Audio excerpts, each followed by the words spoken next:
Welcome to theCUBE. I'm Dr. Laura Murillo, President and CEO of the Houston Hispanic Chamber of Commerce. We just really enjoy being here at theCUBE and meeting our Houston legends. Today we have none other than my dear friend, Mary Bass. She is a superstar. You're going to get to know about her and what she does here as an executive recruiter, a headhunter. That's right. She's out there trying to identify great talent and has done so for over 20 years and has been very engaged in the Houston Hispanic Chamber of Commerce. She's served on our panels at our women's conference and other activities, and so we're happy to have her here and see if she can convey and transmit some of her great energy through the airwaves.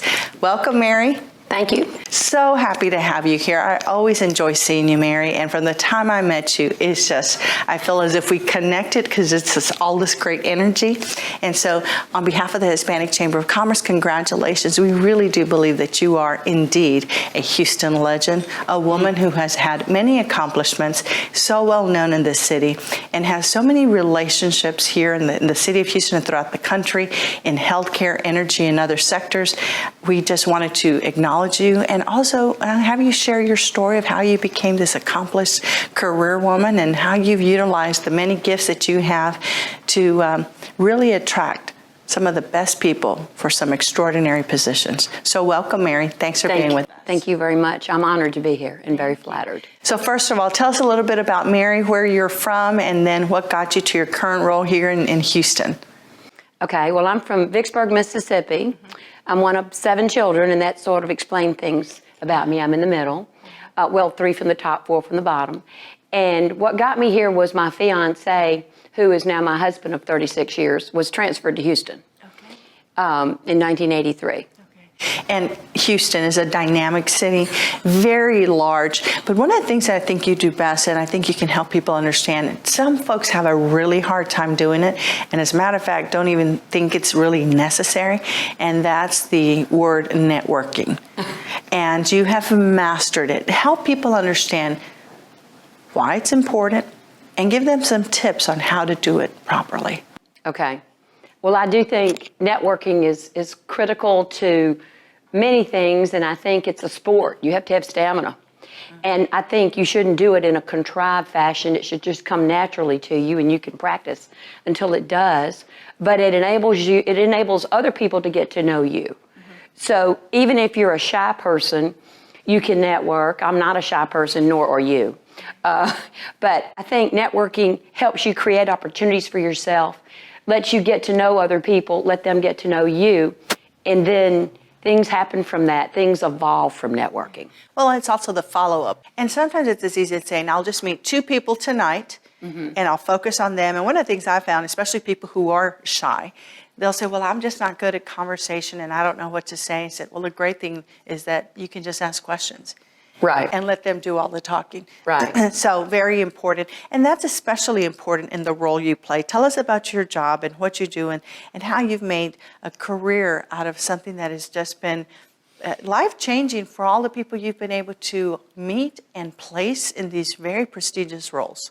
Well, I think it's important to be authentic, and I think that I've achieved that, and I treat people with dignity and respect, whether they're the candidate or the client or the server or the chairman, and I think people feel that, and I think they trust me, and when I give them career advice, I think they trust me. I've been consistent for the 36 years that I've been here. I've been in this business for 23 years, and before that I was in private equity. It's all about people. I love people. I like to help people. I have a soft spot for women in particular right now because I think women need to improve their self-esteem and they need to raise their hand, and I think if I can help in that endeavor, I try hard to do that. And it is interesting that you mentioned that because we are in a time when many women feel as if they are in many ways being marginalized at very different levels.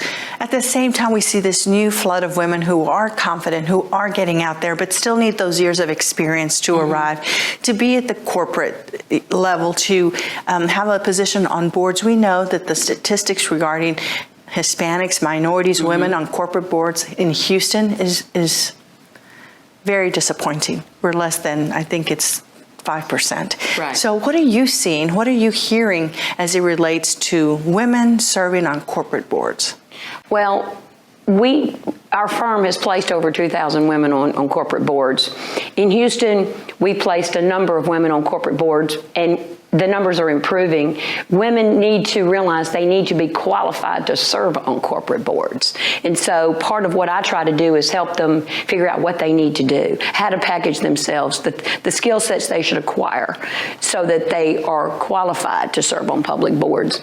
And then to only serve on boards for which they have passion for the mission, chemistry with the people, and feel really good about what that company is doing. You do not do it to check a box. Mm-hmm. And do you feel that, in fact, women are focusing more of their attention, trying to get those qualifications? Mm-hmm. And in fact, there are women already out there who are qualified, who just don't have that as a thought of something that they might consider. Mm-hmm. And I try to make myself available to give them advice or insight into that process. And the really good thing is that women are raising their hand earlier in their careers, because there is a period of time that you can serve on boards because there's a timetable. So the earlier they realize that and start preparing themselves for board service, the better. Great. Well, we're going to continue that conversation and a lot of other really great conversational points when we return in a moment. Thank you.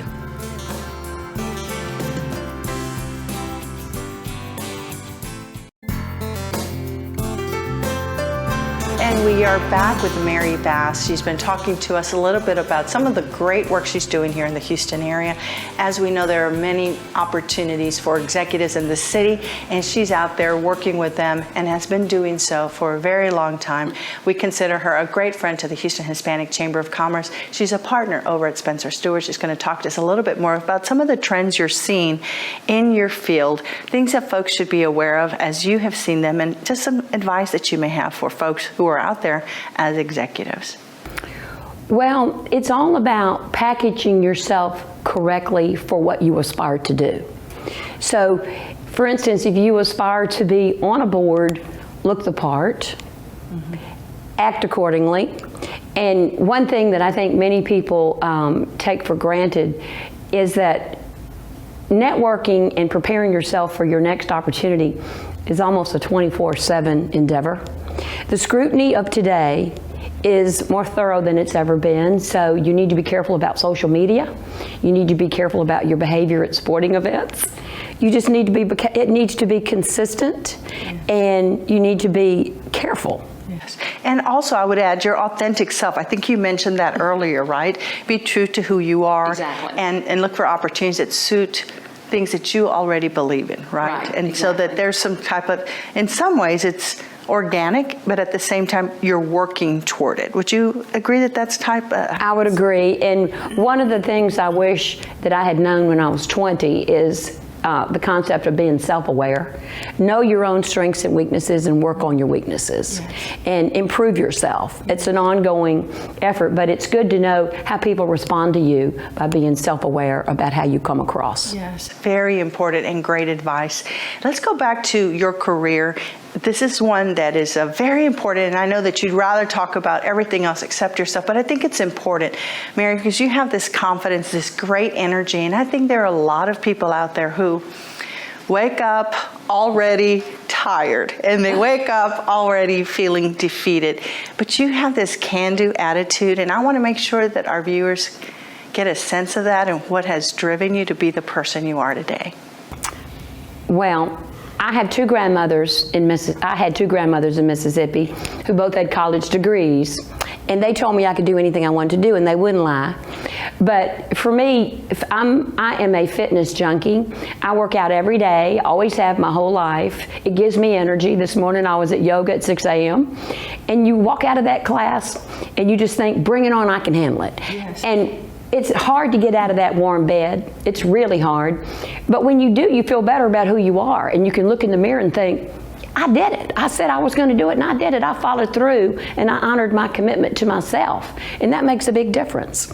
And I won 3rd place in the marathon one year. I don't run anymore. I look like I do, and everybody thinks I do, so I let them.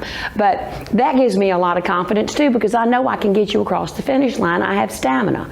And I think fitness is mental fitness, and it's also physical fitness. And you can't accomplish what you want to do in your career if you don't feel good about your fitness level that you can stay in the game. Yeah, and that's been something you've done for many years. My whole life. Your whole life. That's incredible. And it's just getting out of bed. It's hard. And doing it is it's difficult. hard, but it pays off because of the way you feel after you've done it. Well, clearly it's paid off. Look at you, just running circles around folks here in the city. And going back to advice that you'd have for people who are, let's say, in their 20s or 30s, what other advice might you have for them as they're going through their career? Take time to take care of you, which is consistent with my other points. Yes. Take time, put yourself on your own calendar and give yourself time during the day where you take care of what you need to take care of. Whether you need to meditate or whatever you need to do, or just go take a walk and take a break. Don't work yourself into oblivion. It's important to have a strong work ethic, but you also need to take care of yourself so that you can take care of the other things that are important to you in your life. To disconnect sometimes, even if it's That's just healthy. for a brief moment, it's okay to do that. Exactly. So for women in the workplace, they have different challenges, you would agree, than men do. And many of them often, myself included, especially when my daughters were little, this guilt of working and family and how to try to be in both places at once. And I ultimately realized I could not. Good. And letting some of that go. But I think women, more than men, suffer from what this feeling is, which is guilt. How do you, or what do you suggest in managing those feelings? Well, that's why I try to talk to women and find out what's going on and give them permission. We need permission for some reason. It's just part of our DNA, most women, where we feel guilty about doing things that others don't feel guilty doing, and we need to give ourselves permission to do what it takes to take care of us, or we can't take care of the other things in our lives, including the career, and including your family. And your family is going to be happier with you if you're happier with yourself. Right. I like to call it me time, and I actually That's do, good. Mary, put it on my calendar, and it says me time. And then honor it. Yes, and it's important. And then I feel like I'm ready to take on the world after that, but we all need a break. And you've been such a great role model to me and so many others in this city. And I know you don't think it, but people see you and they have a high level of respect, men included, and you've earned it. And as you said, you've been consistent. So on behalf of the Houston Hispanic Chamber of Commerce, we want to thank you. We want to congratulate you for being a Houston legend. Thank you. I'm very honored. Thank you. And thanks for joining us here on theCUBE. I'm Dr. Laura Murillo, President and CEO. We'll see you real soon. Bye-bye.